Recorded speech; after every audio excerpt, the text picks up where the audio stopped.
Camarines Sur Representative Leni Robredo ang pahayag ni Batangas Governor Vilma Santos Recto na mahalagang kwalifikasyon sa pagtakbo sa mataas na posisyon ang karanasan sa pamumuno sa local government unit. Narito ang report.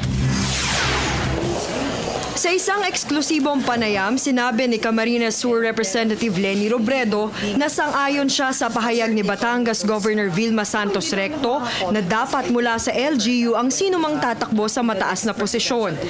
Sa isang national position, tingin ko crucial yung may sa local na nakakaintindi ng kalagayan sa local. Kasi parang bihira yung nakakapag-emphasize kung ano yung pinagdadaanan sa baba.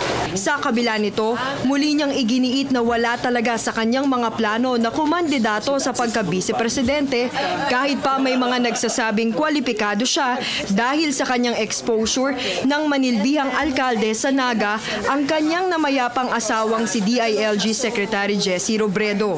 Dagdag pa ng mambabatas, may iba pang mas nararapat tumakbo bilang pangalawang pangulo. Yung posisyon na yan, nangangailangan ng somebody na malawak na masyado yung karanasan.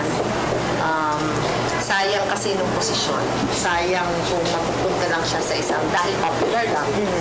Ano ito, grabe yung promise na pwede magawa ng posisyon ng vice-presidente na ang daming national advocacies na pwede niyang isulong. Sa tanong naman kung may posibilidad na ang kandidatura sa susunod na presidential election, ito ang kanyang mariing sagot. Ako lalo, hindi siguro. Wala naman akong political ambitions. Yung sa akin lang, parang nag-umpisa lang ako para ipagpatuloy yung naiwan ng asawa ko.